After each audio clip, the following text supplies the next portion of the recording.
After defeating new demons and learning new moves, Hojo Tokiyuki now learns about divine powers. The young lord faces a new challenge because now he has to face and lead an entire army, instead of the normal 1v1 battles he's used to. What would happen as he takes another step in becoming the elusive samurai? Let's find out. In the next scene, we see an eel, and Ayako says she can get it from the Tenyu River. Kojiro asks why Tokiyuki wants it, and he replies that it's just a sudden craving. Tokiyuki is holding the eel he was looking for, and we learn that Yuri Shige had told him to keep it secret and that his divine power had disappeared. Tokiyuki asks why an eel would restore his divine power, and Yuri Shige answers that it worked before. He adds that many things have restored his power, and he's trying one depending on his past experience. We also see him grilling the eel that Tokiyuki brought. While eating, Yuri Shige says that Suwa is famous for eel, and in the winter, they're fatty and soft. He says it fills the body with vitality. However, he doesn't seem happy after eating. He says his power isn't returning, and it seems the eel isn't the answer to his problem. He asks Tokiyuki to get the next item, and not to reveal what it will be used for. The young lord approaches some shrine maidens to ask for alpine leek, telling them he just wants to try it. A shrine maiden says she'll get some from the mountain. Yuri Shige explains that mountain ascetics like that plant because its smell wards off evil, but it still didn't work for him. Next is a rope that Tokiyuki requests from a man. Yuri Shige explains that the area surrounded by the holy rope is sacred ground, and it's perfect for heightening divine power. After that, Tokiyuki looks for a shrine maiden's outfit, and a man says they have many in storage. He asks the young lord why he needs it, and Tokiyuki replies that he's interested in shrine vestments. Tokiyuki leaves, and we learn that people were watching him.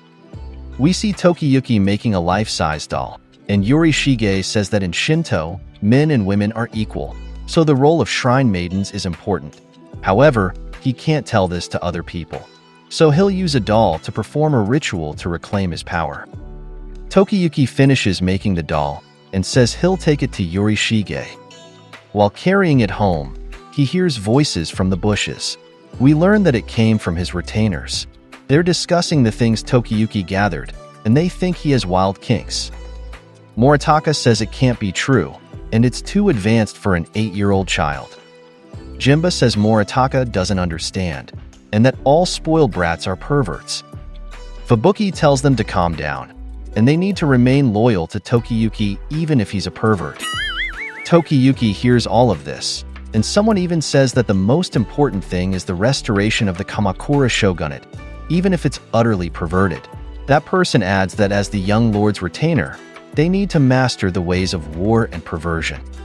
Tokiyuki angrily returns to Yuri Shige, who asks him what's gotten into him. Tokiyuki says it's not the time to eat eel. He adds that his retainers are thinking strange things about him because of what Yuri Shige is making him do. Yuri Shige says to ignore it, and the air of mystery will increase their admiration. Tokiyuki replies that it's not true, and they're appalled. He tells Yuri Shige to come with him, saying he needs to tell them the truth. The young lord adds, asking who cares about his secret. Yuri Shige calms Tokiyuki down and tells him he has one more request. If it doesn't work, he says he'll give up, and the young lord reluctantly agrees. Yuri Shige instructs Tokiyuki to walk 1 ri, an old unit of measurement equal to 2.4 miles, to Mount Moriya, which is sacred to the Suwa Grand Shrine, and to get water from the sacred stream flowing there. If he drinks it, he says, he'll be okay. Annoyed, Tokiyuki asks why he didn't do this first, and Yuri Shige replies that he wanted to eat eel and alpine leek. The young lord sets off on his journey. He asks himself what he's doing, and if Yuri Shige is just playing with him. He also says he's not sure if divine power is real, because Yuri Shige's actions could have been coincidences like what he did with the rain. Besides, his military force is strong, so why is he relying on vague powers? At that moment, he sees a human-shaped figure standing on a rock in the middle of the water, surrounded by lights, and he seems surprised by this. It turns out to be a woman, and he's shocked to see it's Shizuku, He realizes that she's performing the Kagura dance offered to the gods. He wonders if it's an illusion, and she seems to be playing with countless specks of light. Shizuku notices him and calls out to him. She asked what he is doing there. Stuttering, the young lord answers that he came to get water and asks Shizuku what she's doing. Shizuku says she was praying with them, pointing at the lights, and that she's praying for Tokiyuki's goals to be accomplished, for Suwa's prosperity, and for world peace. The young lord wonders who Shizuku is referring to as being with her, and as she walks on the water, Shizuku says that if Yorishige sent him there, he wants Tokiyuki to see them. Shizuku instructs Tokiyuki to lean forward and close his eyes, to which the young lord follows. After that, she approaches the young lord and seems to whisper or kiss him. Then she tells him he'll see them for a short time and has him open his eyes. We see what Shizuku is referring to, and they're surrounded by strange animals. Tokiyuki asks what they are, and Shizuku says that they're the divine beasts of Suwa. She says that they don't give strength, but prayer will invoke their protection. Tokiyuki sees Boten there, the ox demon he fought before, and Shizuku says it just arrived recently. The young lord wonders if he's hallucinating, and if such things do exist. We learn that this period was the last time humans lived alongside such mysteries. A yokai sighting followed an earthquake, and a tengu flew over the town. According to official documents, such events were recorded as fact. According to a person with the initials SY, a Suwa Grand Shrine official, the divine wind that crushed the Mongol invasion was due to the invocations of the Suwa Grand Shrine. It's also mentioned that many temples and shrines quietly boasted in earnest of this accomplishment, and they were rewarded for their service. For the country at that time, prayer was a practical public service that received immense funding. We go back to the present. Shizuku asks if Yorishige sent Tokiyuki there, and she adds that his power must be weakening. We also see her filling the water container Tokiyuki brought while saying this. After that, she kisses the water container and says it will replenish Yorishige. Tokiyuki thinks he's glimpsed the mysteries, but they're faint now, with little influence upon the world. He also wonders why Yorishige showed him this, and says he barely knows Shizuku. We move to another place where someone is painting a Buddha. We learn it's Takauji, and he praises his own illustration. He then calls for Tadayoshi to discuss the drawing of his ascension. Takauji happily mentions Tadayoshi's name, pleased that he came. He also asks if he isn't tired from working at the imperial court. We learn that Ashikaga Tadayoshi is Takauji's younger brother. Tadayoshi says he manages his health perfectly, and he sees that his brother hasn't changed. Takauji says they should discuss important matters, and we learn that he wants Tadayoshi to go to Kamakura to strengthen its defenses. Tadayoshi asks if this is his brother's intuition, and Takauji says he has a hunch that the remaining Hojo will rebel against them. Tadayoshi says his brother's intuition is often correct. The scene shifts to a flashback showing Tadayoshi doing something, and he says that when they were young, it took him 3 days and nights to create a code leading to a hidden treasure. He boasted that his brother can't solve it, and Takauji, while smiling, says he loves treasure hunts. He runs away, happily saying he'll start by checking under the floor in Morineo's room. Takauji immediately guesses where the treasure is hidden, and his brother seems unable to believe that he guessed correctly without looking at the code. Tadayoshi adds that he worked hard on that code, and Takauji apologizes to him. He also says that if he has intuition, his brother has intelligence, and he probably has already thought of something, but Tadayoshi interrupts him, saying he's already thought of 100 plans for Kamakura's defense. If they fortify Kyo and Kamakura together, as brothers, all warrior families will obey them. His brother agrees, and we learn that Takauji has military prowess, charisma, and intuition, while Tadayoshi has wisdom, reason, and a cool head. Takauji says 100 plans are too many, and asks Tadayoshi if his guess of 14 is the real number, to which Tadayoshi replies if his brother's intuition told him that. The two brothers are exact opposites of each other, but they're extremely close as siblings. Takauji says he has an idea and wants to show Tadayoshi something. It's a Buddha he drew earlier. We see Tadayoshi's reaction to this, and when he enters the room, Takauji says he likes Buddhas. They fill his heart when he looks at them. Tadayoshi looks at his brother's drawing and tells him that he's obtained Kitayama cedar, which is perfect for the walls of that room. Takauji is surprised by this, and Tadayoshi says he has an idea. He'll give his brother the cedar, and in exchange, he can keep that beautiful illustration. Takauji is pleased that his brother appreciates the Buddha he drew, and he gives him the drawing. He adds that he should just take care of Kamakura as he closes the door. We see Tadayoshi bowing in respect and as a way of saying goodbye to his brother, and we see that his face full of sweat. According to him, recently his brother's intuition has sharpened, and it almost seems inhuman. Tadayoshi orders everything there to be burned, except for the Buddha, and says Takauji's devotees must never see that image.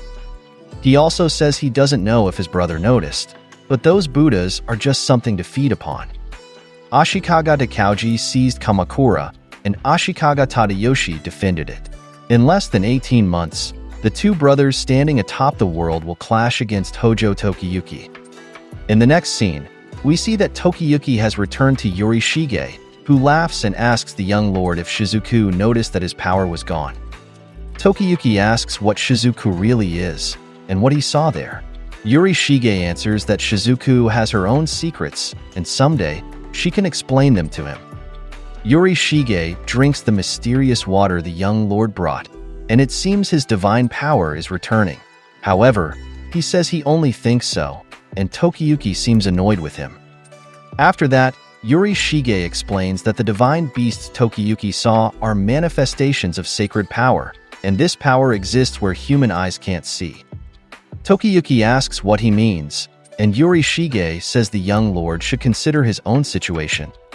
When the world becomes crowded and surveillance of people becomes stricter, an influential exile like him won't be able to exist.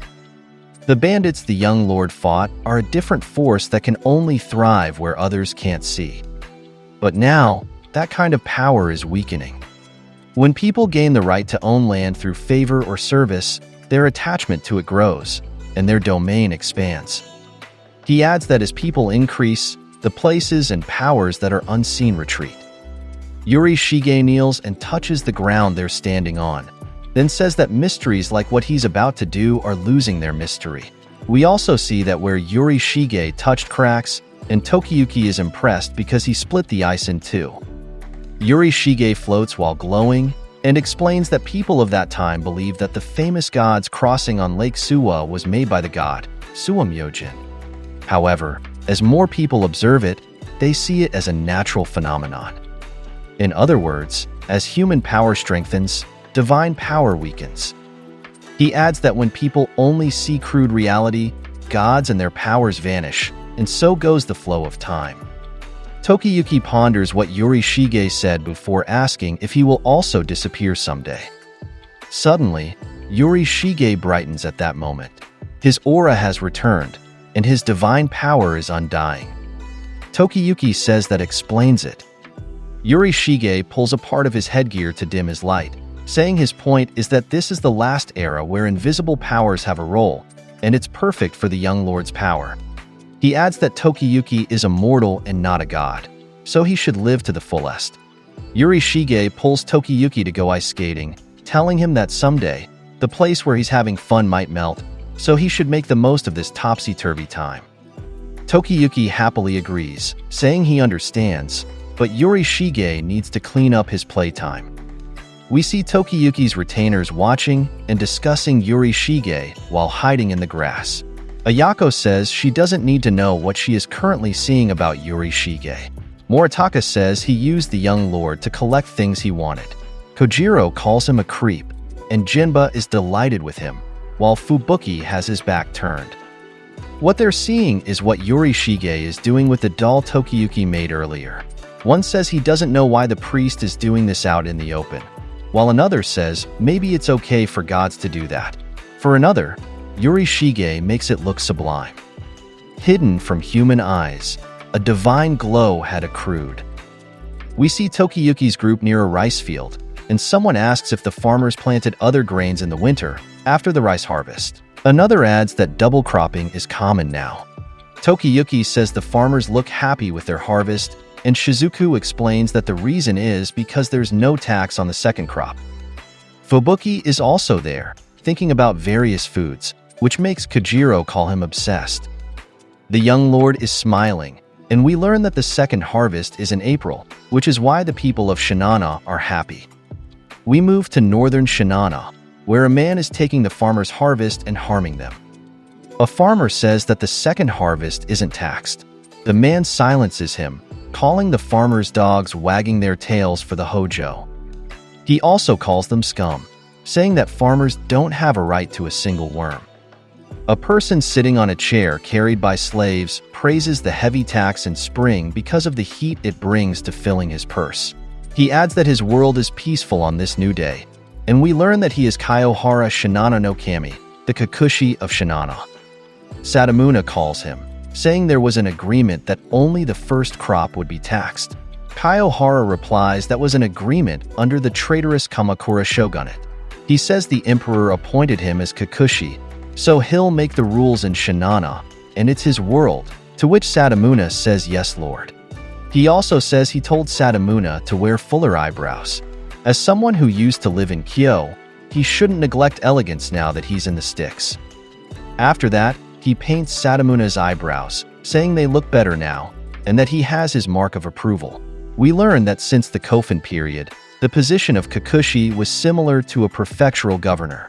By this era, it became a ceremonial position, but for the nobles of the imperial court, it was higher than the shugo, the military governor. This means the shugo must respect and obey the Kokushi, and as we're told this, we see Sadamuna following the Kokushi's order to smile. We see a farmer begging the man taking his harvest, and the Kokushi says he's still complaining, so he orders Sadamuna to have his men kill 2 or 3 as an example. Sadamuna's men carry out the Kokushi's order, and he says the Mikado doesn't care how many hojo dogs they kill. If needed, he can easily summon a large force from Kyo. Under the new Kokushi's rule, the people became angry and finally erupted. In the next scene, someone asks, Kawanakajima? And Yorishige explains it's in northern Shinano. He says there's a person from the Suwa sect named Hashina Yasuburo who created an army because he couldn't stand the Kokushi's oppressive taxes. Tokiyuki asks if there's a Suwa sect in the Kokushi's territory, and Yorishige says yes. He adds that those living under enemy rule need to obey to attract followers. According to the difference in numbers, Hashina's rebellion has no chance of winning. A man says Suwa can't send help because it would cause war, and Yorishige says he wants to send the elusive warriors there. He orders Tokiyuki to convince Hashina's followers to retreat and help them escape.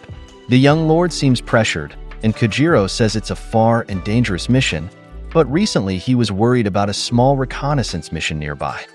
Tokiyuki starts to respond, but Yorishige suddenly covers his mouth. Yorishige says he sees Tokiyuki returning alive, but he doesn't see how many Suwa sect members will die. Even though they're far, those who believe in Suwa Myojin are important allies.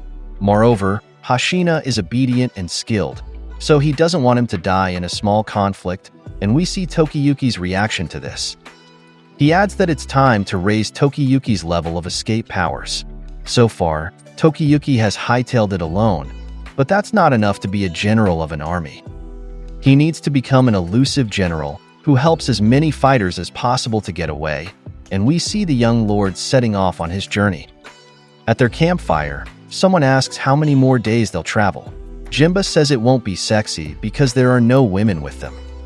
Tokiyuki says that according to Yorishige's foresight, the women would be in danger, and Fubuki adds that if you think about it, there could be a battle tomorrow. Kojiro is thinking, and he realizes that if the young lord doesn't die, it's probably because he's there to protect him. But if he does that, many allies will be killed by the enemy, and more might die because of his actions. Tokiyuki calls Fubuki, saying he'll rely on him for precise tactics. Then, he tells Jimba that his skills will help the masses escape, so he should brief Fubuki on his tools and skills, which Jimba seems reluctant to do. Tokiyuki tells Kojiro he can do whatever he wants. He's counting on his leadership, as he'll be bored just protecting him. Kojiro is pleased with what he hears, thinking the young lord is acting more like a general. However, we see Tokiyuki throwing a tantrum because Jinba is teasing him about not knowing how to fight, and Fubuki joins in. They arrive at Kawanakajima, and Fubuki explains that Hashina seems ready to fight. There's a river in front of him, so he'll defend the territory behind him. Jinba says the enemy is positioned on the other side of the river, and there are more of them, so Hashina has no chance. Tokiyuki says he'll talk to him, and they ride a horse to Hashina's camp. He speaks to the soldiers, saying he came to present a request to Hashina. A soldier says he'll take the young lord to him, while smiling. Jinba says Tokiyuki seems to have made a good impression, and Kojiro agrees.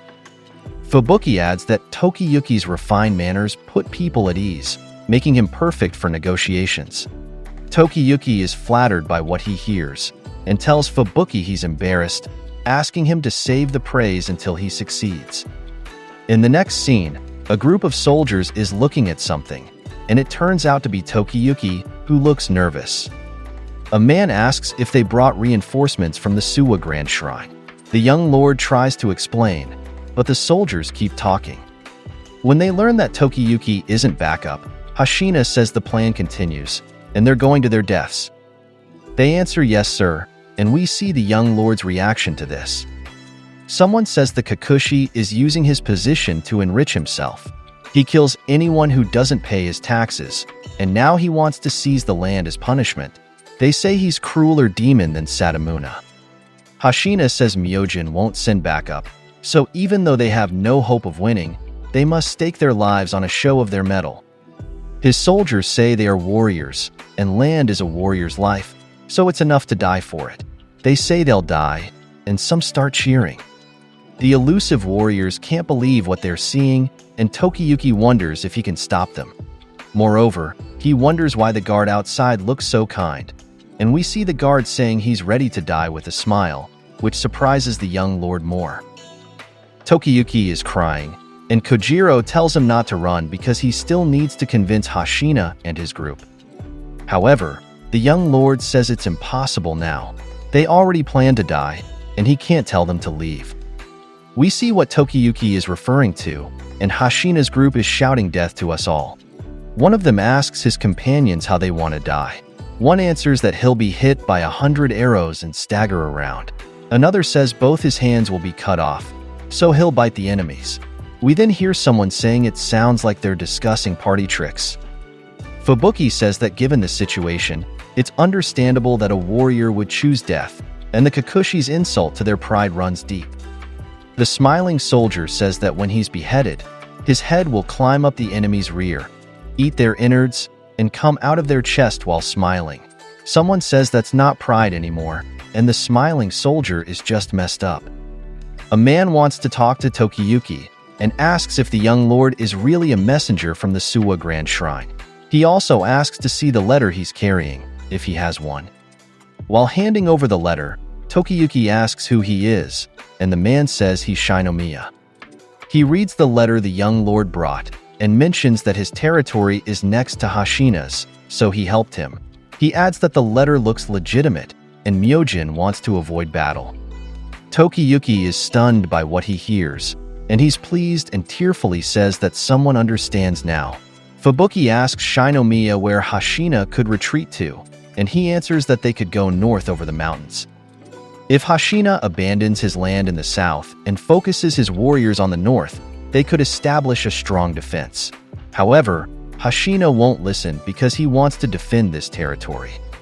We're shown Hashina telling his men that he'll kill 100 people before he dies, which they support, and Shinomiya says that Hashina and his retainers are reckless hotheads, but he is an admirable worker when calm.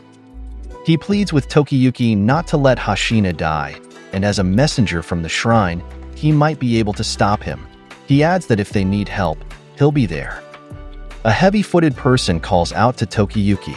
It's Hashina, and he says the young lord needs to watch what happens and tell Myojin that he fought honorably and died admirably for the Suwa sect. Tokiyuki and Shinomiya are speechless at his words, and the young lord asks his companions if they have any ideas. Fubuki answers that they need to let Hashina fight, and Kojiro agrees, saying he won't calm down until there's blood. He adds that based on the difference in the number of soldiers, they could be wiped out in a day, so they need to create a holding action until nightfall. We're shown that the Kokushi has 580 soldiers, while Hashina only has 159 men. Later, when Hashina's men are tired from fighting, they can convince them to escape before dawn. Victory by flight, says Jinba. He added that only Tokiyuki would enjoy such a plan, and we see the young lord smiling. Tokiyuki tells them to prepare, and we're shown that the Kokushi's camp can hear Hashina's group cheering. The Kokushi says the dogs are howling because they're thirsty for battle. Ichikawa tells the Kokushi that he doesn't need to fight, and the Kokushi replies that it's only by ordering victory that a Kokushi shows his authority. He adds that the rebels' corpses will pile up with one wave of his fan, and says war is a paradise of sin not found in court. Satamuna says it's an honor to guard the Kokushi, but he can't fight because his eye is swollen. We learn that Satamuna decided to skip that hassle, and Ichikawa thinks he's just closing his eye. The Kokushi says the blood of those who want to defy his world will spill, and he orders Yonemaru to attack. Yonemaru orders the archers to shoot, and we learn that Yonemaru is the leader of the warriors under the Kokushi. Arrows start flying, and a rebel says they expected the Kokushi's first move to be archery. It's Shinomiya, and he adds that after the arrows, the enemy's main force will cross the river. Bring it on, says Hashina, adding that he'll take the enemies to hell with him. Suddenly, smoke appears on the Kokushi's side, surprising Yonemaru. The archers say they can't see the enemy and it's impossible to aim. Someone asks who started the fire, and we see it's Jinba, who says there's a lot of straw left that can be burned after the harvest. Ichikawa notices him and orders the soldiers to kill Jinba and put out the fire, but he's already escaped. Jinba says the fire is hard to reach, so the enemy will waste time and men trying to extinguish it. The Kokushi tells his men that the rebel archers can't see either, so they should cross the river, charge, and overwhelm the enemy with their numbers. Suddenly, the Kokushi's men are swept away by the river's current. The water level has risen, and it's full of logs. We see Fubuki waving a flag, explaining that when the enemy tries to cross the river, they'll release water from the reservoir. The controlled burst will prevent the enemy's large force from crossing. Hashina says the enemy is crossing, and he tells his men to concentrate before their numbers increase. The two groups clash, and Fubuki says that although they've slowed the enemy down, but there are still more of them, and he wonders if they can last until night. We're shown one of Hashina's companions struggling with an enemy, and someone tells him to kill his opponent because they're being overrun. Kojiro arrives on horseback and kills the enemy, then asks the other enemies who wants to die next. Hashina is pleased when he sees this, saying Tokiyuki's companions fight fiercely. The young lord thanks Kojiro, telling him that if he fights well, Hashina and his group might reevaluate and listen to their advice to escape. Hashina praises Kojiro, saying he has grit, which makes Tokiyuki nod in agreement. Hashina adds that Kojiro will die with them, which stuns the young lord. He tells his companions that Kojiro's death shouldn't outshine theirs, and they should show him how warriors fall, which the young lord overhears. He looks at Tokiyuki and asks if what he sees isn't beautiful, saying these are the faces of warriors rejoicing in death. We see various warriors and their expressions as they kill or are killed. Tokiyuki taps Hashina. He tells him that Kojiro is risking his life for him, and Hashina looks confused by his words. The young lord says to stop the battle, stating he has no interest in how Hashina dies, with a serious expression, which surprises Hashina. In the next scene, Kojiro complains while resting, saying how difficult this is and how many cuts he has on his body. Fubuki praises him for his good work and mentions having medicine from Shizuku. Gimba explains that their opponents from the opposite shore withdrew at sundown, and it's a miracle they weren't wiped out. Kojiro, exhausted, agrees and says they should have crushed the lesser force. He adds that fighting alongside the warriors here made him realize how stubborn they are in hand-to-hand combat. He continues, saying Hashina's force is tough, and if they survived, they would serve their young lord well. He overhears a warrior peddling food to the troops, saying they need to eat for tomorrow's battle. A guard with a smiley face thanks him but says he's full from the raw meat he ate during the fight, leaving Kojiro stunned into silence, and then exclaims that this man isn't just tough, but scary. Fubuki hears a commotion inside their base, with someone shouting that Hashina has drawn his sword and pointed it at the messenger, immediately catching the retainer's attention. Upon arriving inside their base, the three see an angry Hashina with his katana pointed at Tokiyuki. Hashina asks Tokiyuki what he means by not being interested in the manner of their death, and that his rage has kept him alive until now. Ginba readies his throwing darts on the side in case Hashina attacks, while Tokiyuki reasons that it's a good thing Hashina survived. Hashina retorts that not dying when one should means living on in shame. While drinking alcohol, Hashina adds that there comes a time when one must die for what they protect, like pride and honor, but what would a runt like Tokiyuki know about that? He states that warriors who choose a glorious death are praised by future generations. As Hashina continues ranting, Tokiyuki closes his eyes to think, and it was explained here that most of the Hojo clan refused to flee, so they died in battle or committed suicide. Lord Hojo chose to withdraw from the world stage, and some might say they died with the utmost honor. However, subsequent generations hardly sing their praises. Most people, says here, are not interested in those who died honorably. After this, Tokiyuki grabs a bottle of alcohol and throws its contents in Hashina's face, surprising his retainers. He then asks if Hashina is sober now, to which Hashina, after a moment of silence, angrily tries to attack him.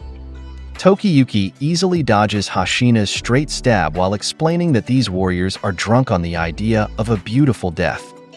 As Hashina continues to attack, Tokiyuki keeps explaining that if they live, they can continue to resist the evil Kokushi and give hope to the oppressed. But dying honorably, he says, leaves nothing behind except powerless people. Hashina stops attacking, his reaction showing he realizes what Tokiyuki is saying. Breathless from dodging while explaining, Tokiyuki adds that while being ready to die sounds good, but they're just avoiding responsibility, and they're abandoning people and dragging Tokiyuki's people into it too. He asks if the faces of such selfish warriors are beautiful, and answers his own question with a no, shouting that they're just annoying. Hashina's warriors show anger and frustration at this, which quickly turns to confusion as they ponder Tokiyuki's words about them being annoying.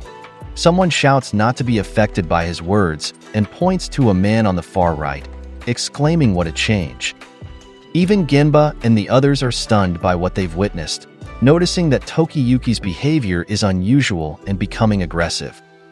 Suddenly, Tokiyuki's body starts swaying, and he looks very dizzy, thinking he might be drunk from just a splash of alcohol. Despite his dizziness, he continues speaking, saying that blockheads like these warriors should be spanked. Hashina was puzzled by Tokiyuki's movement as he watched him. Suddenly, Tokiyuki attacked him with a butt attack, causing Fubuki to exclaim in realization. Fubuki explained that Tokiyuki was using his runaway muscles to flee towards the enemy in a gluteus maximus attack, a devastating move unique to their young lord. Kojiro and Ginba were stunned, commenting that he was bent like a shrimp and how incredibly dumb it looked.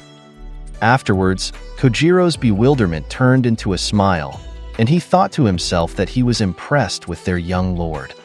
While those men were ready to fight and die, he overwhelmed them with his readiness to flee and live.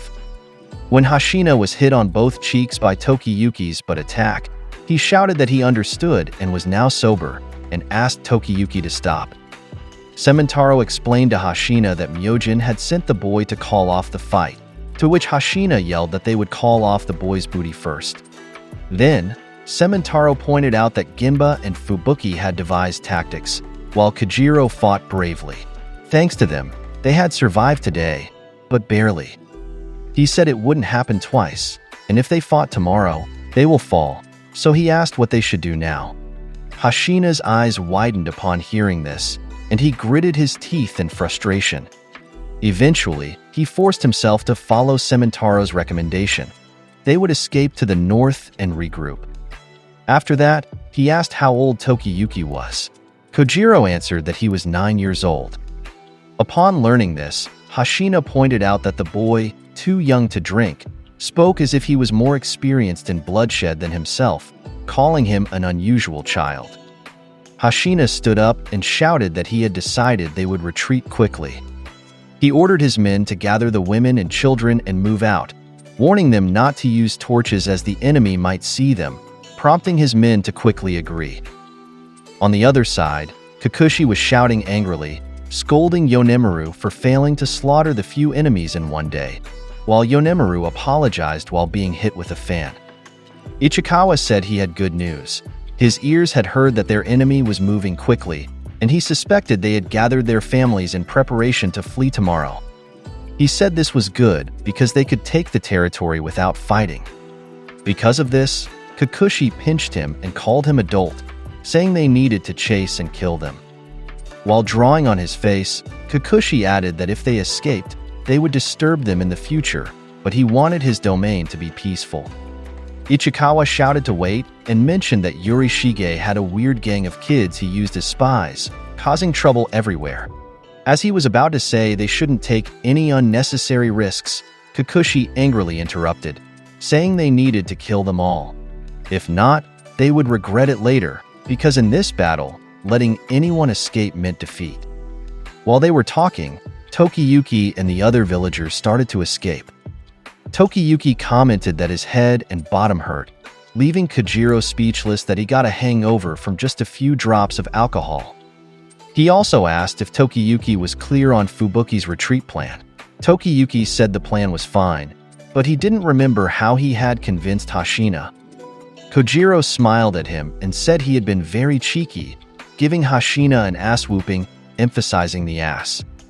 Tokiyuki proudly agreed, saying sometimes he could be very persuasive. Then, Tokiyuki suddenly explained that his annoyance with Hashina's rush to die had taught him something about himself. He said he didn't want to die no matter what happened, and instead of killing himself, he should try to live even if it killed him. This wasn't the path his clan had chosen, and it might be improper for a warrior. He pointed out that the path he was walking was inglorious, but asked Kojiro if he was willing to walk it with him, to which Kojiro happily agreed, explaining that instead of accompanying him to death, he would accompany him in the fight for life. As they talked, Kojiro suddenly heard the footsteps of horses and soldiers. Looking back, they saw numerous torches. Tokiyuki commented that he knew they wouldn't let them escape, but their plan was to win while fleeing, so they should escape.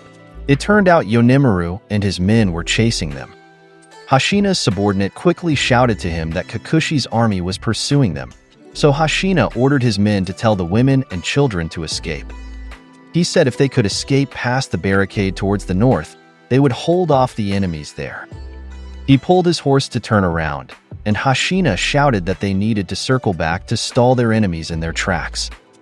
Yonemaru laughed arrogantly because their enemies were returning, and he called them idiots, adding that Kokushi had ordered them to kill all the men. He shouted that they would all have an equal share of the women, children, and all the loot, and this marked the beginning of the next Nambakucho tag, with their opponent being the Burning Demon Brigade Kokushi's guard. While this was happening, we go back to a time when Shizuku introduced Wada Yonemaru, the governor's guard, as the leader of Kokushi's private force, and his family had apparently been protecting Kokushi's territory for a long time. He was described as a noisy and brutal villain, whose martial arts skills and fearsome yet effective leadership required caution. Kojiro added that in other words, defeating that man would weaken Kokushi's forces, while Tokiyuki still had a hangover on the side. While Gemba was just listening to them, Fubuki questioned their idea of defeating him and said no, they would use him first. We return to the present, where Yonemaru's men were puzzled because he suddenly ran back.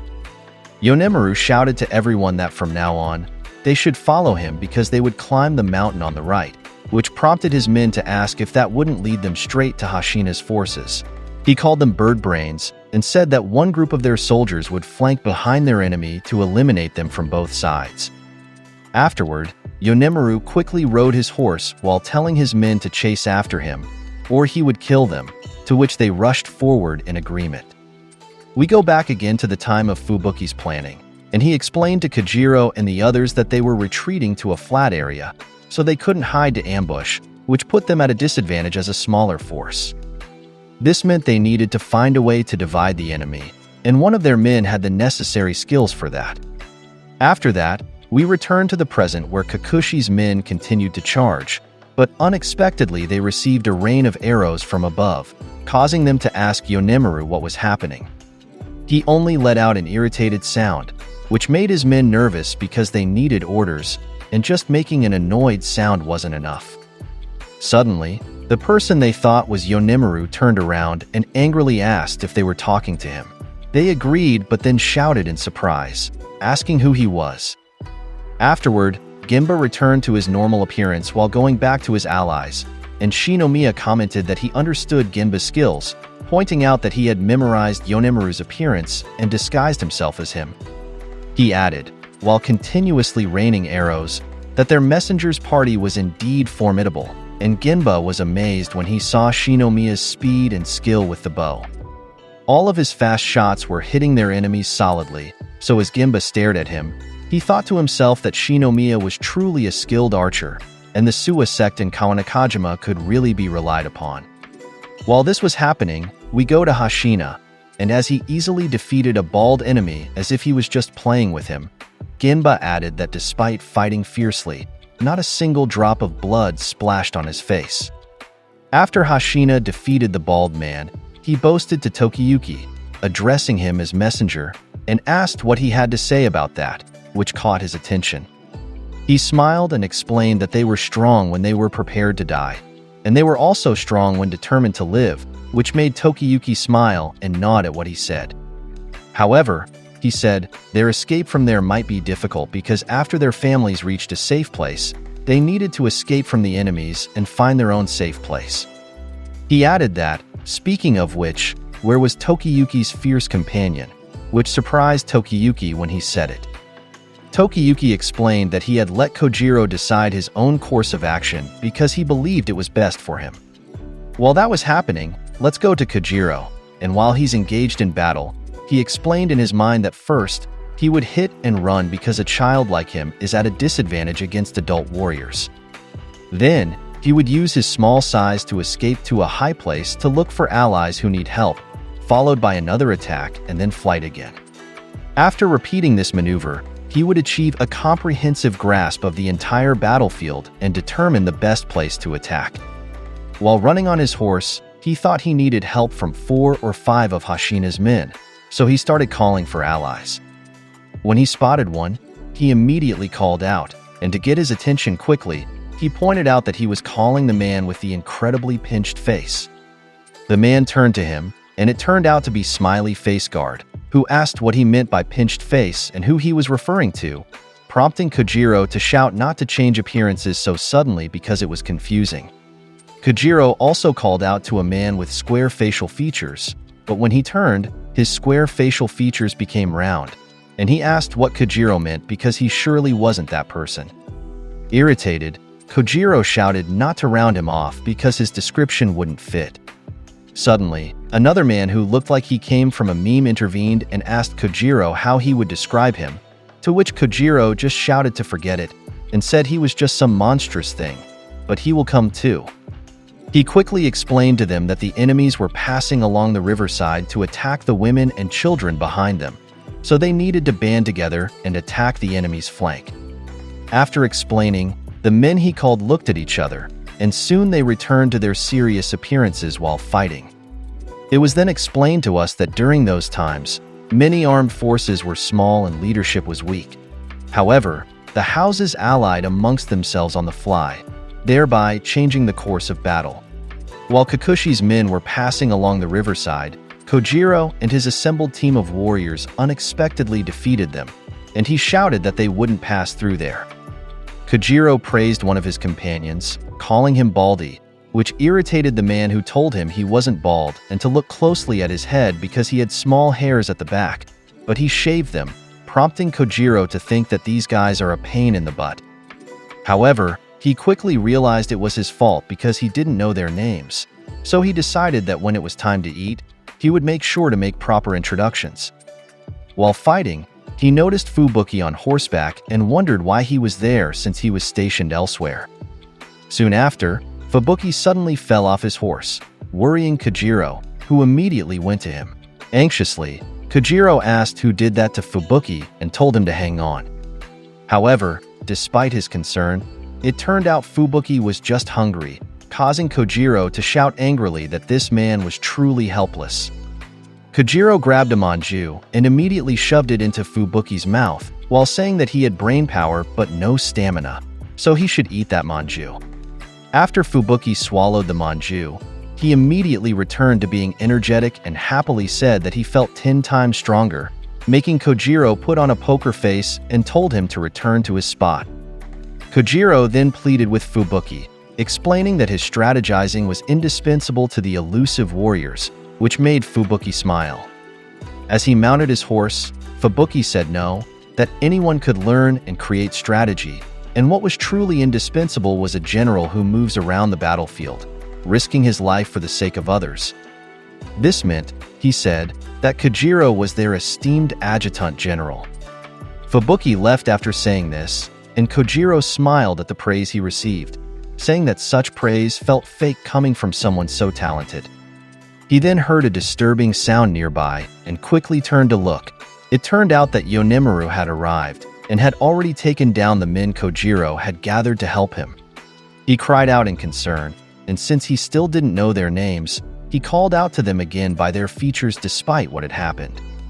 Irritated, Yonemaru said they had defeated his separate force, so now they would pay for it with their lives, which made Kojiro shudder when he heard it. Yonemaru commented that it was too bad because killing a servant from the Suwa Grand Shrine wasn't particularly boastworthy. Kojiro was annoyed by his comment and silenced him, calling him Blob, and said he would spread his stinking blubber across the Chikuma River.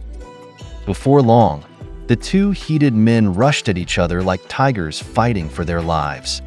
The top speed of Japanese horses is about 40 kilometers per hour, which is almost as fast as the top speed of a pro boxer's punch. In other words, the long blade of an enemy charging on horseback is as fast as a punch. The two clashed, and Kojiro fell due to the strength and size of his opponent. There was a crack, and Kojiro seemed annoyed. Yonemaru asked him what happened and insulted him, saying he talks big for a small shrimp. Kojiro thought that considering their speed and the difference in their strength and weight, he couldn't withstand a direct attack. Nevertheless, that's what happened, and due to the immense force of the blow Kojiro absorbed, the sword left an imprint on his face. One of Hashina's men told Kojiro to stop, and another added that Kojiro was no match for Yonemaru, so he should just run away. For Kojiro, if he escapes, Hashina's men will die, and only Yonemaru will be left riding a horse there. The foot soldiers lack the speed and strength of mounted warriors. They'll be like couples out for a stroll getting creamed by a scooter. That's why Yonemaru easily killed the soldiers earlier. Kojiro then says that if he loses, no one will be able to match the opponent. It's the third round of Kojiro and Yonemaru's fight, and like the previous two rounds, Kojiro is thrown off again. We see Yonemaru circling for round 4, and Kojiro's gaze is sharp. In their next joust, Yonemaru wounds Kojiro and says the boy is weakening with each clash, and he lacks the strength to block his next attack. He adds that he's not interested in killing Kojiro, but the Kokushi wants him to do it. The Kokushi has no ability but is extremely greedy, and he can use his authority and ambition to expand his influence. At that time, he himself will rise to lead Shinana. A soldier called out to Kojiro, but he told him to forget about him and finish off the enemies. However, at that moment, he was surprised and asked the soldier how he knew his name, as he hadn't told them. The soldier explained that when Hashina was angry earlier, Tokiyuki ignored him and repeatedly praised Kojiro. Kojiro was embarrassed by what he heard but felt that Tokiyuki was speaking through them, saying he needed to hit his opponent at least once so as not to dishonor the young lord. We see him preparing to stand on his horse, and when he clashed with Yonemaru, he jumped to avoid his sword. It looks like he's about to behead Yonemaru, but he dodges and only gets a scratch. He's furious, and Kojiro can't believe someone so big avoided his attack. Yonemaru praises his move, but says it comes at a price. Kojiro looks exhausted and says his opponent leads an army, so he should have known that he was tough. Even the way he shouts "Grar" shows his ferocity, and he thought about using that someday, but at that moment, he's weakening. Yonemaru tells Kojiro not to fall for him, and he won't let him die easily. He adds that he'll start with his arms, but as he's speaking, Hashina's soldiers suddenly pull him down from his horse. He's surprised by what happened, and a soldier says he became careless and stopped his horse. Another says he has no men left to help him. We're explained that a mounted warrior shouldn't stop in the middle of foot soldiers because they'll kill the horse or pull down the rider. Then, that warrior becomes just another foot soldier. A soldier tells Kojiro to kill Yonemaru, and another says that kill is his. Kojiro seems surprised by what he saw, but he moves his horse and says it's awesome.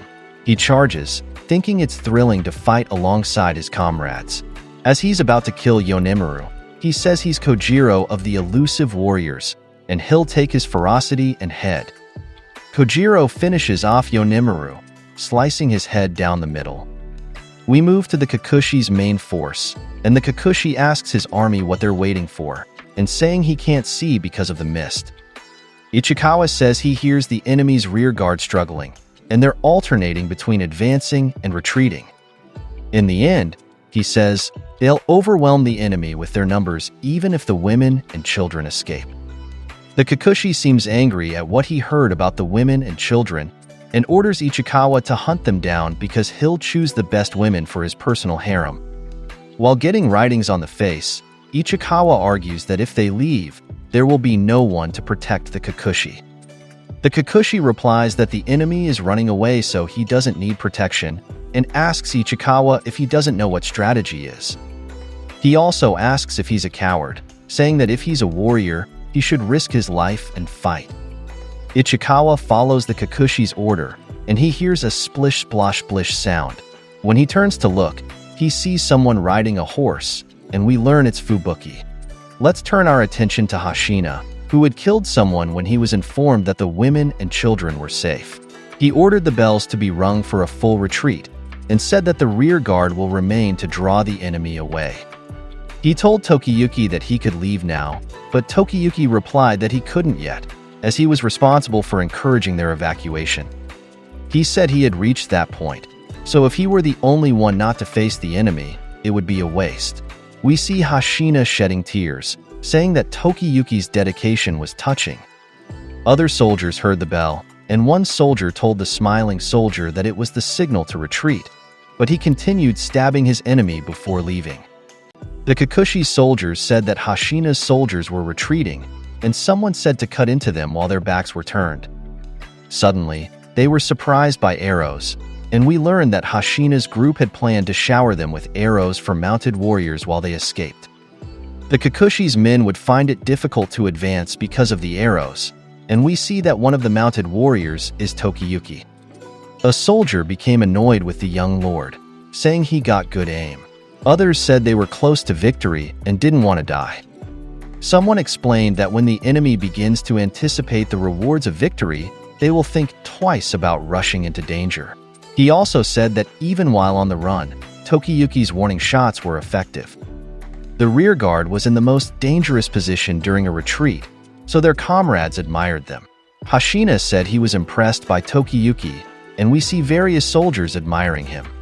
We learn that the one explaining was Fubuki, and he said that as Tokiyuki flees and grows in esteem, he would deliver a decisive blow using his sword. Ichikawa noticed him, and realized that he would attack the Kokushi. Ichikawa thought that the Kokushi was his responsibility, and he could be beheaded if anything happened to him.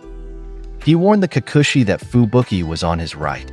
The Kokushi wondered what he was saying, and asked himself why he was still afraid. We see Ichikawa returning to the Kokushi, and according to him, the enemy waited for him and his men to distance themselves from the Kokushi. They hid in the morning mist and used the horse's footprints as a disguise. He said everything was planned, and the Kokushi told Ichikawa not to come back because if he didn't listen to him, but the Kokushi couldn't finish speaking because Fubuki arrived. This startled the Kokushi, and his fan, hair, and headgear were split into 3. Because of this, the Kokushi fell from his mount, and Ichikawa came asking if he was okay. The Kokushi complained like a child, saying Fubuki had cut him and tried to kill him. Fubuki explained that it is ill-advised to kill the Kokushi because a poor commander like him is more useful alive. A soldier told the Kokushi that Fubuki was escaping to the other side of the river. He added that there were standards there, and none of them belonged to them. The Kokushi panicked because of this, and said there was another force targeting him, but Ichikawa calmed him down. He said he couldn't hear any soldiers moving, so those might just be decoys placed there. The Kokushi called him a fool and said they could be attacked at any moment. He called for Yonemaru's men, and he had the retreat drums sounded. Ichikawa got angry and called someone an idiot. Then, he ordered Satoru to take Yonemaru's position and bring his men to the front. Once he had driven Hashina through the barricade, they would make their own barricade to secure their hold on the land they had seized. Someone said that their easy victory had turned into a long battle, and he said the Kokushi was nothing but trouble. The Kokushi's men retreated, and Tokiyuki happily said that Fubuki's plan had worked, but they would return when they realized the standards were fake. So this was their chance to escape, and Hashina agreed. As they were leaving, Kojiro called Tokiyuki, and the young lord asked if he was okay. A soldier said Kojiro was amazing, and that he had killed Yonemaru. "Well done," said Hashina, and asked if Kojiro had brought the head as proof. Kojiro told him that he had left it, as it had taught him many things. Besides, he said Hashina couldn't give him a reward because he had lost half of his land. Hashina called him impudent but agreed with him. He added that it was the first time he felt good after losing a battle. People cheered when they arrived, and there was non-stop praise for them. Hashina said that although they had lost land, the people were happy as if they had one. He said the smiles of the people were the result of escaping and surviving. We learned that the Hashina clan ruled a small area in northern Shinano. Over time, they went south while escaping from their enemies. They had many leaders over the years, but they overcame every challenge and lived until the Meiji era as warlords skilled in staying alive. Most importantly, they were important fighters for Tokiyuki now that a big conflict was approaching. Hashina's group told Tokiyuki to tell Myojin that they owed their lives to the elusive warriors. They added that they would value their lives, and win or flee, they would dedicate their lives to Myojin and his goals. Tokiyuki said he would tell Myojin that. Then, he thanked Kojiro because his actions helped convince Hashina and his men. He added that they should continue gathering allies. They would look for warriors who want to die and give them a desire to survive.